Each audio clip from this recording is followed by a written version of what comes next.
We should get started here. All right. Thank you all for being here today. My name is Mike O'Boyle. I'm the Senior Director of Electricity Policy at Energy Innovation. And I'm looking forward to a great discussion. I'm excited to share the findings from our coal cost crossover 3.0 analysis and welcome our panelists. So just some context, this report is really good news. It helps illuminate just why the Inflation Reduction Act was so transformative and helps make a clean power system cheaper than a fossil intensive one.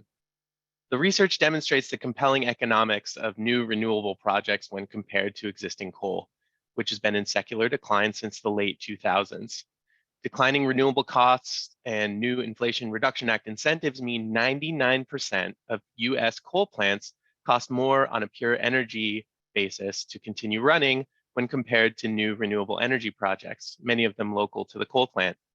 We made this data publicly available as well and hope that it helps utilities and their stakeholders assess opportunities to increase the pace of decarbonization and kickstart a community transition plan for coal communities centered around clean energy. I'm thrilled to be joined by our distinguished panelists today.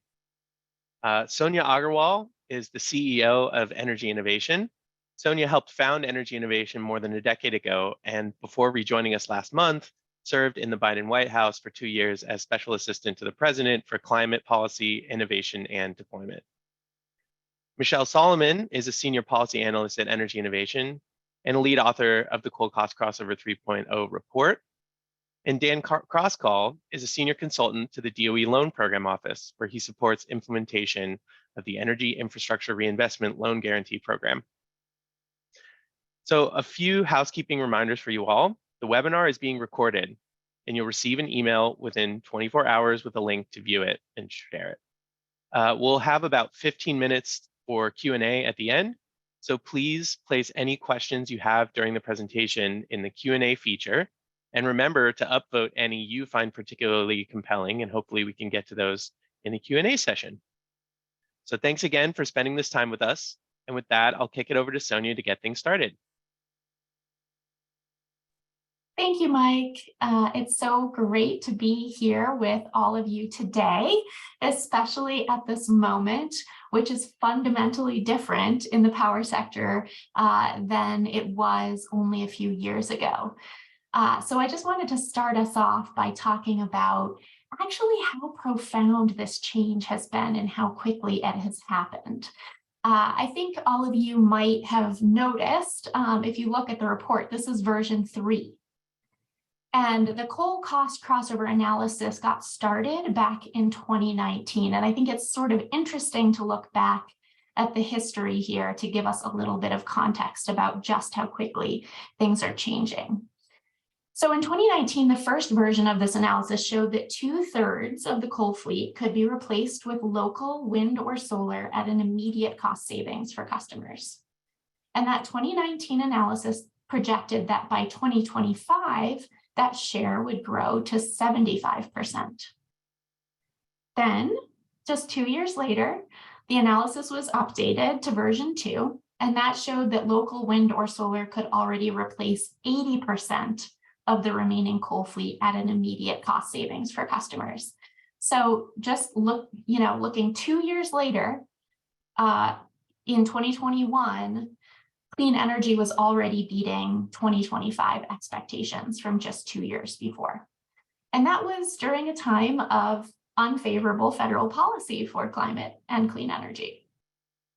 And then just 2 years later again, we are in 2023, and the analysis now says, no, wait, actually, all but one coal plant in America could be replaced right now by local wind, solar, or energy storage at an immediate cost savings to customers. Boy, that happened fast, right? Faster than we predicted, faster than nearly anyone else predicted. So what happened during that time? We've been on this relentless cost decline for clean energy technologies that has been going on for the last decade or more. And these things just keep on getting cheaper and cheaper. That is due to technology innovation. As we deploy more and more of these things, it is easier to do that, and people are seeing real cost declines from these technologies. And during that same period, of course, some states have shown incredible leadership on electricity policy, with 22 states now having some kind of 100% clean energy goal, meaning that 1 out of every 2 Americans now lives in a place with a 100% goal. And many of the public utilities commissions are asking a lot of these incredibly important questions. How can clean energy start saving money for their customers right now? And we know that there's a lot of variability in these public utility commissions across the country, and more is needed in that realm.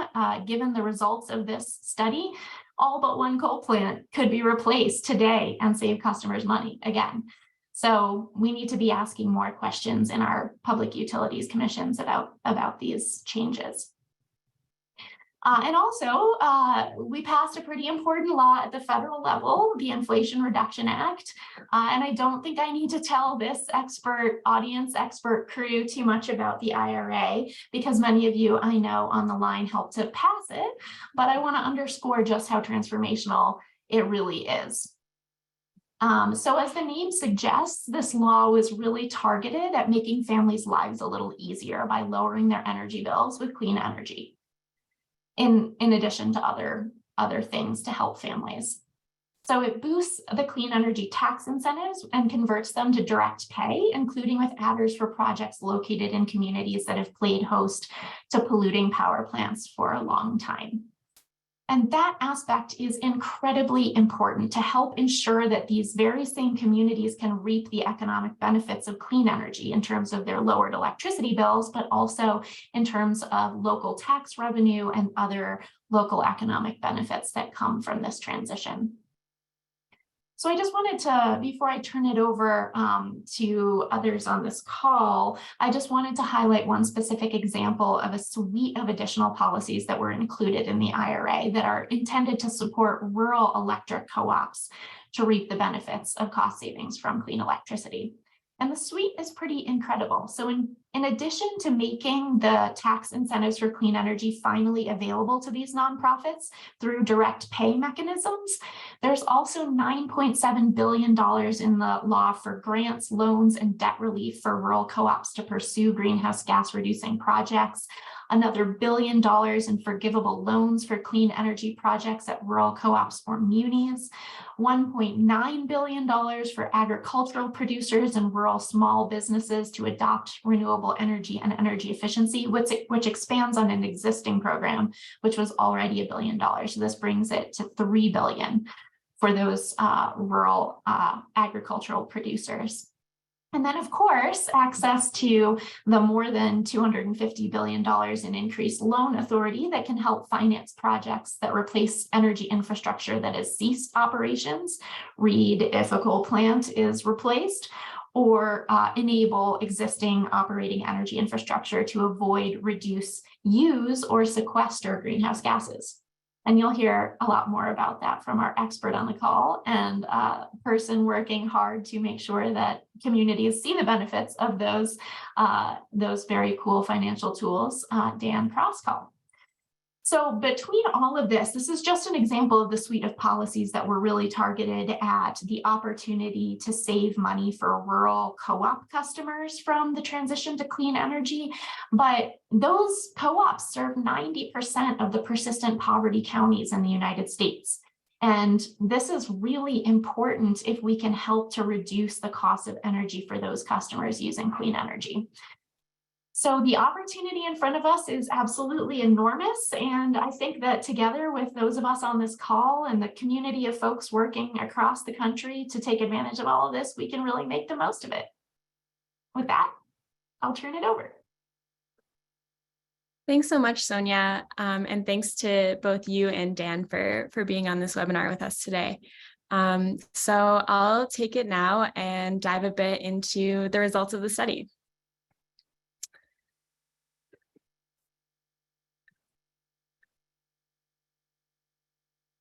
Okay.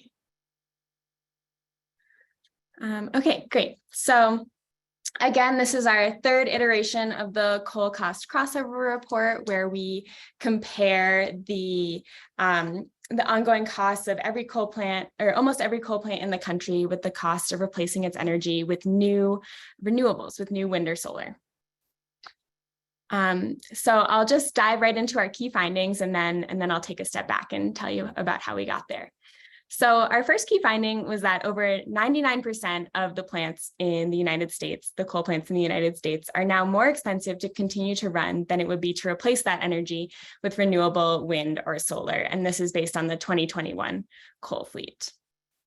When we restrict the siting of that wind or solar to sites that are close to those existing coal plants within 30 miles, we find that still 97% of plants are more expensive to continue to run than it would be to replace them with that local renewable energy resource. We also find that this shift from coal generation to renewable energy generation could drive a really big investment in communities across the country, with an up to $589 billion in investment possibility available there. And finally, we look at the potential to use those savings from switching from coal to renewables to actually pay for additional clean energy storage capacity in the form of 4-hour battery storage. And we find that the cost savings could pay for an installation of around 137 gigawatts of 4-hour battery storage across the country, which, to put in context, is close to 2/3 of the capacity of the existing coal fleet. So we could really finance a large build out of battery storage in addition to switching to clean energy generation here. So taking a step back into how we got those numbers, what we did was we looked at the 2021 marginal costs of coal and compared them to the levelized cost of new wind and solar. And we looked at 210 coal plants across the country, which represented about 220 gigawatts of capacity. Our coal costs were based on the cost of fuel, the cost of operations and maintenance, both fixed and variable, as well as the going forward capital costs, or kind of the expected costs expected to keep plants running based on their age. We then compared that to 4 different renewable energy scenarios, looking at kind of a regional wind resource that was roughly within the utility service territory, a regional solar resource, again within that utility service territory, and then local wind and solar, each within 30 miles or 45 kilometers of each coal plant. And thank you so much, Sonia, for that really excellent overview of how the IRA has kind of created a step change in renewable economics across the country. So there's 2 ways in which we kind of explore in our report that the IRA really impacts coal economics. One being the tax credits, the extended and expanded production tax credit and investment tax credit, as well as the energy community tax credit bonus for projects that are located within energy communities, which includes communities surrounding retired coal plants, very relevant to this report. So for that local wind and solar resource, we also incorporated the energy community tax bonus of 10% into the cost there. And then we did not incorporate the potential to use IRA programs to refinance and reinvest in new clean energy projects, but that's something that we see as being a really good opportunity for these plants that are now uneconomic to actually take advantage of these shifting economics and refinance and reinvest in clean energy that would be directly within communities. So between these 2 programs, we're starting to see a shift toward not only investment in clean energy, but investment in clean energy in coal communities that can really start to align the utility business model around a just and equitable transition for those communities that have both relied on coal plants for jobs, but also borne the brunt of the pollution from those plants for so many years. So diving into our first key finding of 99% of coal capacity being more expensive than at least one renewable scenario that we looked at, what we find here is that not only are the coal plants more expensive than renewables, but they're a lot more expensive. So on this chart on the left here, what we see is that for around 70 to 80% of the coal capacity that we looked at, it would be 30% or more cheaper to generate that energy with renewable energy. And there's only a few plants here that are even close to being cost competitive with renewables. And of course, there's one plant that is still slightly cheaper than renewables. And since I know somebody will ask, it is Dry Fork Station in Wyoming, and it is around 32% cheaper in our analysis to continue to use the coal than it would be to replace it with wind resources within the utility service territory. But again, even that one coal plant, which is one of the newest and most efficient plants in the country, is still barely competitive with renewable resources. And then this map on the right here takes a look at how those cost savings are spread out at plants across the country. So the darker the color of the bubble here, the higher the savings are. So you can see there's really high savings, especially in the Southwest and the Southeast, but there's really high cost savings really spread out across the country. So big opportunities for communities across the country to benefit from clean energy. Again, this result was somewhat unexpected for us. In our last two analyses that looked at the 2017 coal fleet and the 2019 coal fleet, we saw that only 60% and 70% respectively of that coal capacity was more expensive than renewables. So this jump up to 99% of capacity being more expensive than renewables was a really big step change, and largely due in thanks to those tax credit extensions and expansions in the Inflation Reduction Act. So taking a stronger look at that local renewables key finding, again, we find that at 97% of plants, it would be cheaper to replace their energy with wind or solar sited within 30 miles of the coal plant. And so again, looking at the cost distribution, you see that it's not actually much different than the cost savings that you would have with regional resources, with the majority of coal capacity having savings of over 30% or more with those local renewable options.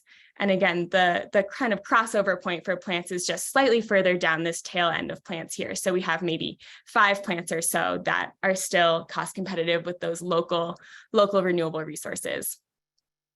And again, this is the similar map of cost savings where we see really big local cost savings all across the country.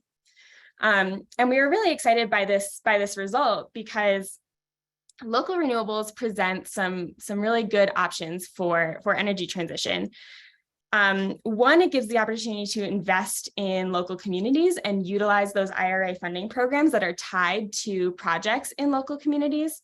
And it also gives the potential to actually accelerate renewables build out, because we know that one of the biggest barriers to renewables build out is interconnection of new projects. But by siting projects close to coal plants, there is the potential to reuse the existing interconnection depending on kind of the grid rules in that area. And then also adding in resources to the same area on the grid can kind of head off some reliability issues that you have when you take a really big load off of the grid in an area. And when the grid needs to stay balanced in voltage and current, that big shift can present some issues. So putting new renewables exactly in the spot of the existing coal plant can be really good for reliability reasons as well. So we showed you kind of the overall results of the study, but it is interesting to take a look at which resource is cheapest for each plant across the country. And the results here are what you would expect. So in the Southwest, solar tends to be the cheapest resource, same as in the Southeast. And then in the Midwest and upper Midwest, we see wind as the cheapest renewable option. And what's interesting here is that for these plants where solar is the cheapest renewable option, it tends to be local solar that wins out economically, even over regional solar. And that's largely, again, due to that energy community tax credit. So not only is it making those local projects economic, but it's also making them the most economic option and really incentivizing redevelopment of coal sites with renewable energy. It's important to note that every coal plant tends to have more than one renewable option. So for 99% of the plants that we looked at, local solar was cheaper than coal. For 190 plants, regional solar was cheaper than coal. 199 plants again, regional wind was cheaper than coal, and 104 plants had local wind options that were cheaper than coal. And this is important that each plant has multiple renewable options that are economic, because it starts to show the possibility of creating renewable energy portfolios where you replace a coal plant with not only wind or solar, but wind and solar. And since those two resources tend to kind of shine at different points in the day, they can work together and provide an even stronger portfolio to replace coal.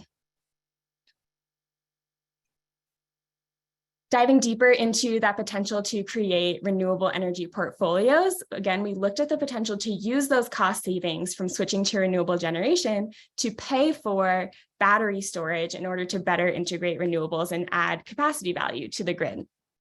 So what we found here is that for over a third of the coal capacity we studied, you could fully replace their not only their generation with local solar resources, but also their capacity with 4-hour battery storage. And then across the entire coal fleet, you could fund 137 gigawatts of battery storage with those savings of switching to renewables, which again is getting close to 2/3 of that coal fleet. So a really, really large build out of not only new energy resources, but also capacity resources. And then for our last key finding that not only would this present a really big cost savings opportunity, but it's also a huge investment opportunity across the country. So our local solar scenario was the highest investment scenario, in which we saw that switching all of the coal plants generation to local solar generation could drive an investment of up to $589 billion across the country. And that investment is, of course, located most strongly in states that have a lot of coal plants. So Texas has really high investment potential. West Virginia, Kentucky, Missouri, plants here that have a lot of coal, Alabama. So these are really, really good investment options in primarily red states that, on the face of it, are less excited about renewable energy, but this could be a really exciting opportunity for those local communities in those states. So we have this exciting finding of 99% of coal plants being more expensive to run than it would be to replace with local renewables. And of course, this is a trend that has been occurring for a long time. Coal generation in the United States has been declining since 2007, and an additional quarter of the coal fleet is expected to retire by 2029. But with all of the coal plants, almost all of them now being uneconomic, why is coal still hanging on? So there's several reasons for this. One is kind of the utility business model and the way that coal plants are financed. The majority of coal plants in this country are owned and operated by monopoly utilities, which means that they are operated under long-term contracts in which customers are essentially paying back the cost of that coal plant over the course of 30 years or more. So the utility is not necessarily incentivized to get that coal plant off of its books and retired before that plant is paid off by customers. Utilities also frequently use outdated and non-transparent cost assumptions. So especially now with the Inflation Reduction Act shifting the economics so strongly, many utilities are still using old cost assumptions and haven't quite incorporated the fact that coal plants are now so much more expensive to run than replacing with new renewables. Transmission availability is also a big issue. You probably have all heard about the growing interconnection queue in this country due to a lack of long-term planning for transmission. And so that's a big barrier for getting new resources onto the grid that would replace the coal. There's also real reliability concerns. If we're not bringing new resources onto the grid before retiring coal, then reliability will be a problem. But studies do show that the grid can be reliable with high amounts of wind, solar, and batteries. So it's just a matter of getting those onto the grid first. And then finally, political will. And this can be related to, of course, reluctance to switch to renewable energy, but it can also be tied in very real concerns about communities who have relied on these coal plants for their economic tax revenue as well as jobs. So ensuring that those communities have the opportunity for economic diversification and a just transition is really critical. So we put together a few policy recommendations that are detailed in the report on how we can overcome some of these barriers or start to overcome these barriers. So to start to prepare for the coal transition, regulators and system operators should work to improve methods to assess reliability and resource adequacy that reflect the value of renewable energy portfolios, particularly in high fossil fuel areas. They should also work to update interconnection study rules to speed the process for renewable energy portfolios to take advantage of those existing coal plant interconnections. Right now, in some areas of the country, it's much easier to reuse an interconnection, where some areas it can be difficult. Secondly, to proactively pursue the transition, regulators should require utilities to redo their integrated resource plans to incorporate those new economics after the passage of the IRA, given how much of a step change it presents in the economics of renewables. They should also encourage the use of IRA loan programs to refinance remaining debt and reinvest in coal communities. And I'm really excited to hear from Dan about how the Department of Energy is making funds available there. And then finally, the regulators should enable competitive procurement practices to allow renewable energy to compete for procurement contracts in the same way that fossil fuel plants do. And then finally, to move towards a just transition, state energy offices and legislatures should plan for and fund a coal community-centered transition with local clean energy potentially as an anchor tenant for further reindustrialization of coal plant sites. So I'll leave it there, and I will pass it over to Dan Crosscall to talk a bit about how the Department of Energy is rolling out its energy infrastructure reinvestment program. Thank you, Michelle. And thank you, Energy Innovation, for this opportunity to join your webinar here. And appreciate all the work that Energy Innovation has done on these topics and with this analysis, as well as all the work that I know that many in the audience have done over the years to get us to this point. Sonia highlighted it well, that we are in a new world with the opportunities for clean energy deployment. And that's what makes me excited to work now in the Loan Programs Office to support implementation of the IRA and to advance the energy transition.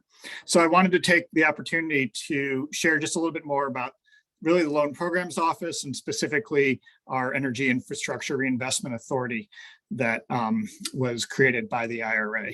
I'll note that guidance for the updated guidance for Title 17, inclusive of 1706 or EIR, is forthcoming, hopefully in a matter of weeks. So more detail on some of the program terms and how it can be utilized will come with that guidance. But this is an opportunity to share just some of the structures that are in place for Title 17 and how we think 1706 could be utilized.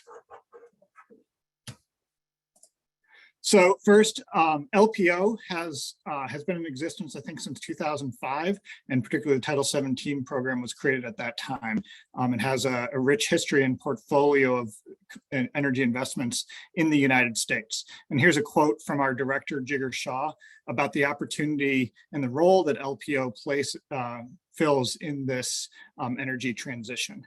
So it's for those technologies and types of projects that are actually mature from a technical viability standpoint, but may not yet have ready access to capital, LPO can fill that gap and has done that in many cases over the years. What's interesting with the 1706 authority is we've turned that capability to a new area of energy infrastructure, specifically the reinvestment in the nation's infrastructure to repurpose it or enable decarbonization of those technologies and expand and open up those markets even further.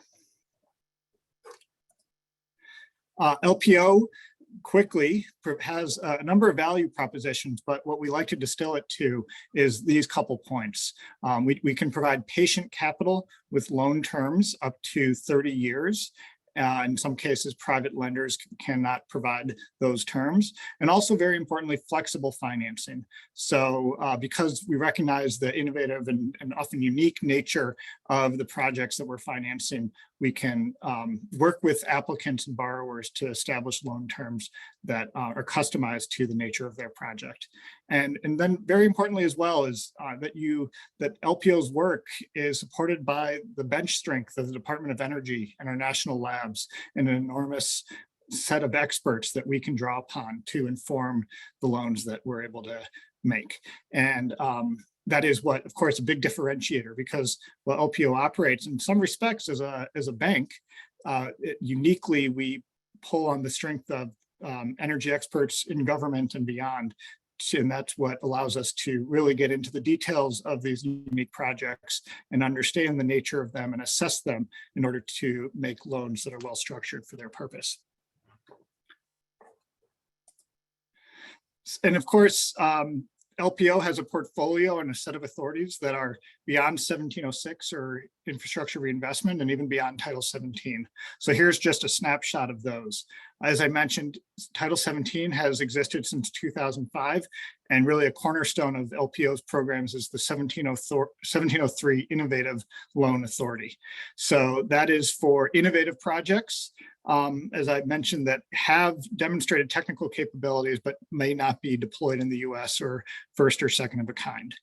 There's also our advanced transportation portfolios and authorities. There's a tribal energy authority and then a new carbon transportation infrastructure authority.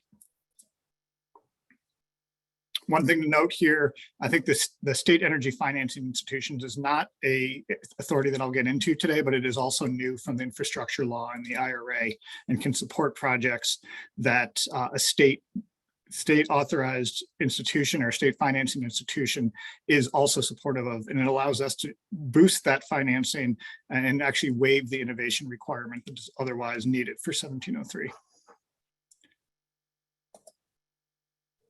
And then, I'll just say that LPO is very, very active right now and have a growing pipeline of projects that are coming in our door. And this just gives a taste of the volume of applications and the total size of loans that are under consideration. And then on the right-hand side, just the wide expanse of types of technologies and sectors that we are looking at and trying to support. Notably, because 1706 remains new, we are open to receiving applications and conversations right now in 1706, but we have not made loans yet under the 1706 authority. So this chart on the right actually doesn't really reflect very much the opportunities under 1706. And I'll note I'm saying 1706 interchangeably with energy infrastructure reinvestment. So as Sonia described, and as others have recognized, the IRA created an enormous new opportunity for investment in the nation's energy infrastructure. And that's just highlighted here, particularly between 1703 authorities on the top left, the Tribal Energy Loan Program and the Advanced Transportation Program. But then very notably, as we're centered on here in this conversation, energy infrastructure reinvestment is new, and it got an enormous amount of authorization, up to $250 billion in loan authority that LPO can make loan guarantees on. Notably, however, that authority expires on September 30th, 2026. So there's a certain amount of urgency needed to get good quality applications in the door for LPO's consideration so that we can make conditional commitments before that September of 2026 date. And here's some more detail then about EIR. Mike and Michelle's comments have highlighted some of these, but I just want to emphasize the statutory language and what is possible under EIR. So there's two parts. We can use loan guarantees to retool, repower, repurpose, or replace energy infrastructure that has ceased operations. And then the second part sometimes gets a little bit less attention, but is also important, is to enable operating energy infrastructure to avoid, reduce, utilize, or sequester air pollutants and greenhouse gases. And that can be looked at in a couple ways. There's an opportunity under that to consider some interesting projects. The definition of energy infrastructure is important here. One thing to note is that I think while EI's Energy Innovations analysis focused on fossil plant retirement, the loan authority is not exclusive to fossil or coal power plants, but rather includes energy infrastructure for generation or transmission of electricity, fossil or otherwise, as well as other uses of fossil fuels, including production and processing. So think refineries and pipelines and things of that nature. There is no innovation requirement for the 1706 authority, which opens up the space for what we can support. Really, instead of the innovation requirement, what we have to look for is that nexus with energy infrastructure that it has either ceased operations or something that is operating that we can decarbonize.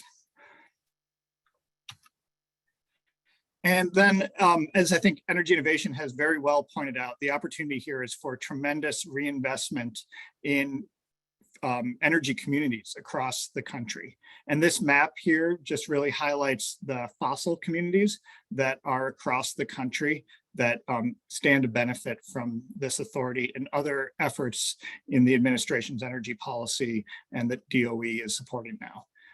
But of course, I'll note, I live now in the state of Maine. You'll notice that Maine is not really emphasized on this map, but as I've said, there are opportunities outside of fossil and outside of coal power plants. So state of Maine and really just about anywhere across the country, you will find opportunities where a 1706 EIR application is possible. And then this is always important to emphasize in these discussions, or just this is where you can open up a lot of interesting discussions for the types of projects that we believe are possible under the Infrastructure Reinvestment Authority. So while Energy Innovation has really highlighted the tremendous opportunity for clean energy, particularly wind and solar and storage replacement, it is not limited to that. In fact, as I think I've even seen in the chat during this session, there's opportunities for distributed energy, and the Department of Energy has a lot of interest in virtual power plants. There's opportunities for transmission and things like support for offshore wind. You can think about scenarios in which an onshore coastal facility might be retired. That could be an interconnection to an offshore wind project. Transmission line reconductoring is an opportunity that we're very excited to consider. EV, electric vehicle infrastructure is possible, emission control technologies. Some of the pipeline conversion and refinery opportunities also exist under that second part of the energy infrastructure definition. So there's really a wide breadth of eligible scenarios that we want to see and want to consider. And that really expands even beyond the replacement with generation and storage that EI has highlighted.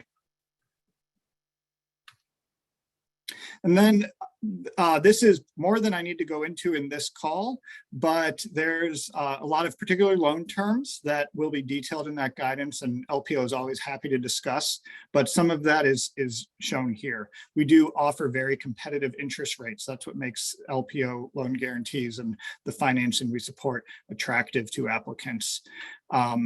It is notable that our projects tend to be quite large. So this is it's not a grant, and it's not necessarily support for demonstration projects, but rather we're trying to do work at scale. And a typical LPO loan is at or above $100 million, and often of the scale of $1 to $2 billion or more.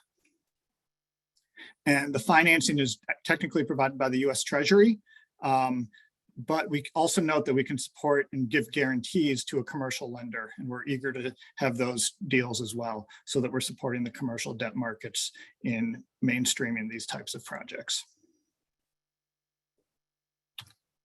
And then just a glimpse, I don't know if this audience in particular may be applicants, but we'd love to hear from you regardless. And this is, of course, an important consideration. Our application process, what is notable is that as we are not making grants necessarily, but operating more in a banking mindset, we are able to have frequent and bilateral conversations with potential applicants to discuss particular loan terms and opportunities that they're looking at.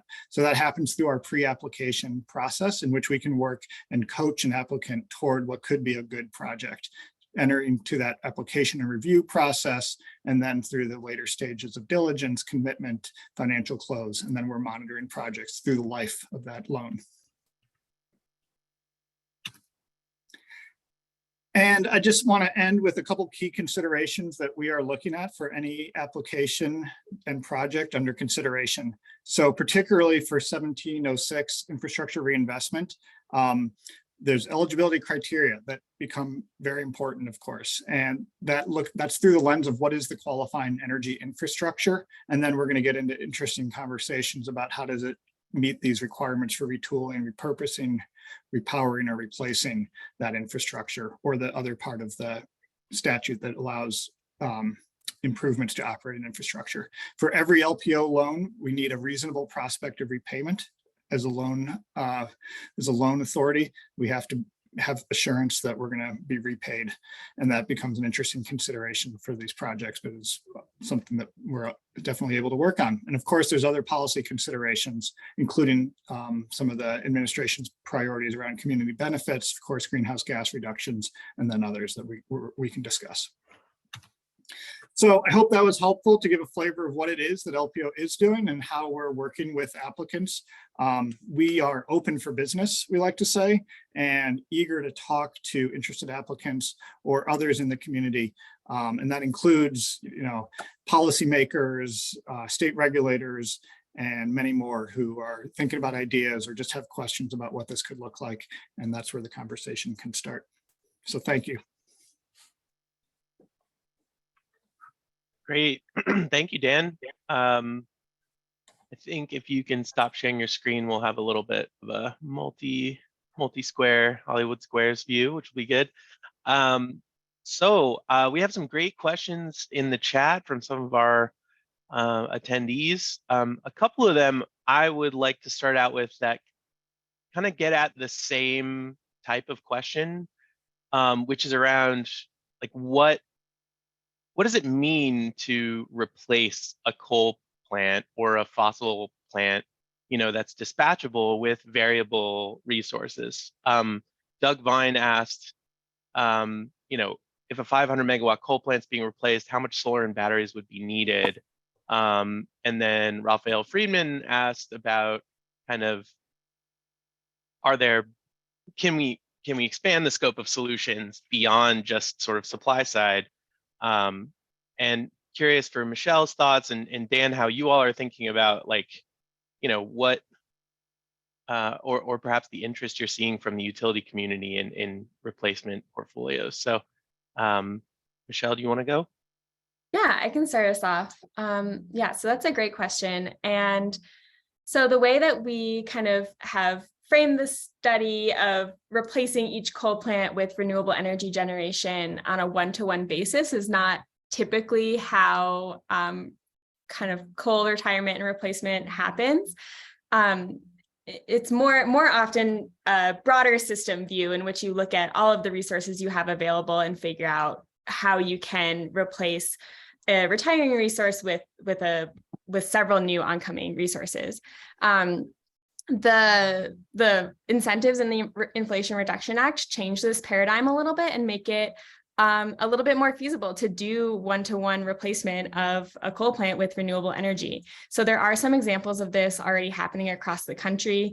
In particular, the North Valmy plant in Nevada is a really good example where they have a 567 megawatt plant that they're replacing with both local solar and batteries. So they have about 600 megawatts of solar and 480 megawatts of batteries. So it is starting to be possible to do that one-to-one replacement for specific plants. But it also very much depends on how that plant is being operated. So it used to be that coal plants were being operated around the clock as sort of a baseload power. But now, since they've gotten so expensive, they tend to only be used at certain times of the day. And that capacity factor of coal plants has really dropped. The average capacity factor, or kind of average percentage that these coal plants in our data set were run, was about 46%. So basically for each coal plant, it's going to depend a lot on what its operating characteristics are in order to figure out what new resources you can replace it with. And for some of them, it might be, wind solar storage. For others, they might need something that's more dispatchable, like something, like maybe gas with CCS or clean hydrogen or potentially advanced nuclear projects. So it's all very plant by plant basis. Dan, how is that consideration showing up in your conversations with utilities? Yeah, so it's a good question. I think, from LPO standpoint, we're open to considering a lot of different replacement infrastructure or infrastructure investments broadly for what could qualify there. So there has to be a degree of reasonableness from our perspective that the size of that power plant that is being retired should have some correspondence to the investment that's seeking financing. That's not going to be one for one on a megawatt basis necessarily, but both in size as well as geographic proximity and other determinations. We're also going to defer and look to other bodies to give an indication of what is needed.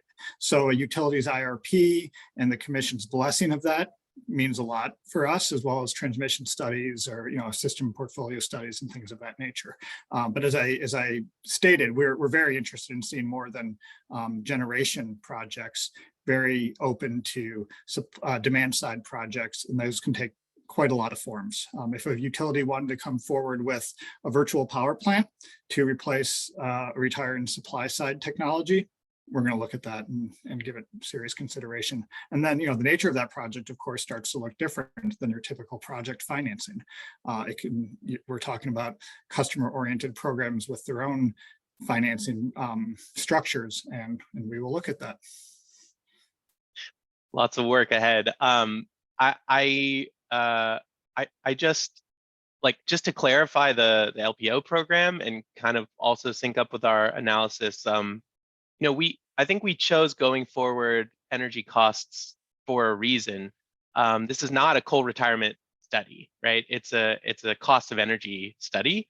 And so, with coal plants operating sort of more sparingly and more flexibly, there are clearly opportunities to save on energy costs. And whether that then leads to the retirement of the coal plant, that's sort of like the next step of the analysis that we didn't ultimately take on.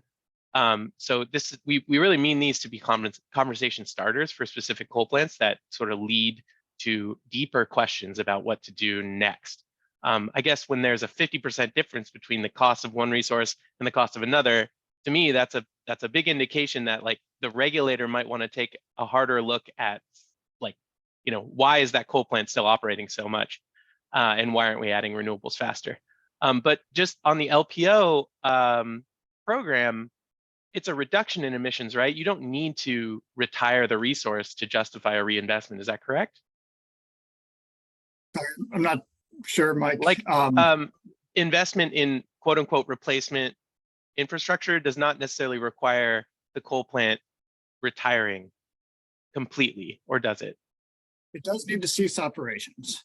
It does need to cease operations. So there's some interesting edge cases there that we can and are having conversations about, but it has to qualify. Infrastructure needs to have ceased operations, and you can get into some interesting conversations about what that means in some cases. Great. Yeah. Thanks. But I did see a comment come into the chat about how are U.S. I think it's related to the decarbonization question that you're partly asking, and are U.S. carbon reduction goals considered in application review? In particular, there's a greenhouse gas reduction analysis that LPO considers for these Title 17 applications, and that is a life cycle analysis that we conduct for any application, and we want to see significant reductions in GHGs to qualify a project. So does the project by itself have to exactly adhere to a 2035 goal? Not necessarily, but we need to see significant, greenhouse gas reductions or other pollution reductions to be eligible. Thank you. There's another series of questions here that are around the transmission system and transmission interconnection queues. One question from Claire Weiner is, what changes can or should be made to the capacity interconnection and transmission rights, transfer processes, and RTOs that enable a speedy transition from coal to clean power? I think the reference there is to the fact that the utilities and the coal plants kind of own their transmission interconnection rights, and for someone else to reuse them, there has to be a transfer there. So Michelle, do you want to sort of take on like any of the policy issues there? Yeah. So to kind of start off an answer to this question, I'll maybe compare the way that kind of reuse of those interconnection rights happens now in MISO territory versus PJM. So in MISO, or the Mid-Continental System Operator, they have a separate process for reuse of an existing interconnection that doesn't feed exactly into the same interconnection queue that entirely new projects need to take on. So that's been one way for them to really kind of accelerate those projects that are looking at reusing an already existing interconnection. In PJM, on the other hand, which is that Mid-Atlantic System Operator area, they don't have a system like that. So it's much harder for projects to just be streamlined into reusing an interconnection queue there, because a new project has to go back into that same interconnection queue. So creating a process that doesn't require a project that's using the same interconnection to go into the same queue as all other new projects is one way to really speed along that process. Thanks, Michelle. Dan, you mentioned in one of your slides about being open to financing transmission projects. How should people think about the relation between kind of the goals of the EIR and transmission? Yeah, that's an interesting case that we're exploring. And in all cases, we find that having specific conversations about specific projects are most helpful as opposed to stating generalities. But yeah, with the 1706 authority, we do have to qualify it against existing infrastructure, whether ceased operations or operating. And so greenfield transmission projects are potentially harder to qualify in that respect, but reconductoring is a huge opportunity that we want to see more of. And, and particularly because of the recognized challenges for siting transmission in this country, the space to increase the capacity on existing rights of way is an important one. But there's also then cases where transmission could be considered part of the infrastructure or just part of the project of replacement. And so, in that same, if it is determined to be a necessary part of a project for replacing that infrastructure or repurposing infrastructure, there's something you can do there. There's also our 1703 authority, which is the innovative programs. And while your standard, AC/DC line is in many cases not innovative, we can look at if there's other components being put onto the transmission system that are innovative, we can look at it through that authority. Thanks, Dan. Yeah, that's really helpful and kind of an amazing moment and posture of your program to be so open to different technology combinations, because I think that's the kind of innovation and flexibility that we need to solve a lot of these very complex problems. I have a specific question here from Ben Surrier about how LPO is viewing the ceased operations timeline. Like, is there a sequencing there? Can applicants anticipate a coal plant retirement in their plan? And can financing support be committed ahead of the official plant closure? So is there some flexibility in when the operations cease when you start to finance the construction of new replacement projects? Yeah, that is an example of where it's helpful to get into specific discussions Fair enough. of asset and what that can look like. So that's what I would say first and foremost, as well as the forthcoming guidance document will be able to answer more questions than I can speak to right now. Fair enough. Okay, well, we only have a couple minutes left here. I want to give each of you the opportunity maybe to provide some closing statement if you've got one, and then we'll probably wrap. That sound good?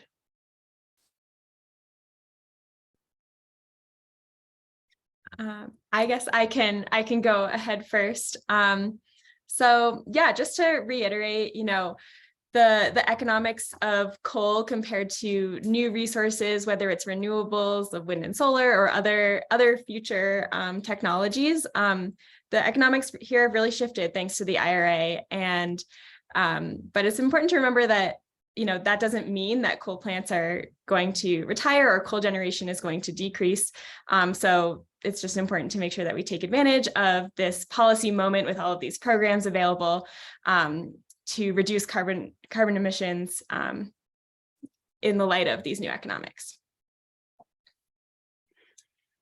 Yeah, and from my side, I would just emphasize we are open for business. 1706 is an authority that is operating, although the guidance will kind of be a good important milestone for really getting the machinery going even further. But because of the short timeline that we have for this authority, and frankly, the timeline we have for all of the clean energy work that we do, we want to talk to you soon, and particularly project applicants, I should say. We want to talk to those applicants soon and early because it is beneficial to have a conversation about prospective projects and to work on those and ensure that we're utilizing this authority really to the maximum benefit that we can. Great. Well, pretty clear from this discussion that it's a very exciting time. Lots of new investments coming because of the Inflation Reduction Act that are going to help reduce emissions in the electricity sector and beyond. I want to thank our panelists, Sonia, Michelle, and Dan, for joining us, and thank all of you for attending and for your questions. And like I said at the beginning, we'll send out the recording to you all within 24 hours. Thank you so much for being here. Thanks, Thank you, everyone. Mike. Thank you, Michelle.